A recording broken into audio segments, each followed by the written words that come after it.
কলকাতার এই এক অন্য অফিস পাড়া, যেখানে আমি ট্রাই করলাম মাত্র 40 টাকায় গোবিন্দভোগ চালের পোলাও কম্বো, বাসমতি চালের ফ্রাইড রাইস কম্বো আছে, তাছাড়াও খিচুড়ি, কচুরি, আরো অনেক রকম কম্বো এখানে পাওয়া যায়। জায়গাটা এক্স্যাক্টলি কোথায় সেটা জানার জন্য ভিডিও শেষ অবধি অপেক্ষা করতে হবে। প্রথমে এখানকার খাবারের রিভিউটা আপনাদের দিয়ে দিই। মাত্র 40 টাকায় এত ভালো কোয়ালিটির সুস্বাদু খাবার যে পাওয়া যেতে পারে, সেটা কিন্তু এই দোকানে না গেলে আপনারা বিশ্বাসই করবেন না। এই কম্বোতে ছিল একটা গরম গরম বেগুনি, গোবিন্দভোগ চালের পোলাও যাতে কাজু, কিশমিশ, কড়াইশুঁটি সব ছিল, একটা মিক্স ভেজ ডাল, আলুর দম আর শেষ পাতে পায়েস।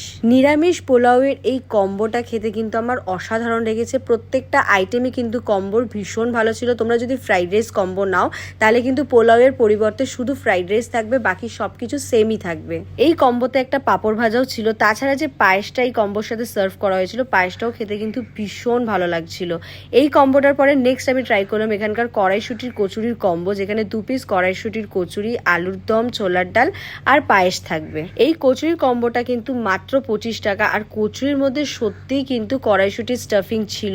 ছোলার ডালের সাথে কচুরির কম্বিনেশনটা ভীষণ ভালো লেগেছে, বাট আলুর দম দিয়ে আমার একটু বেশি ভালো লাগছিল এই কচুরিটা খেতে। 11 নম্বর R N Mukherjee road, J Thomas building এর উল্টো দিকে ডাল হৌসিতে এই দোকানটা রয়েছে। লাইক, ফলো, শেয়ার করে দিও।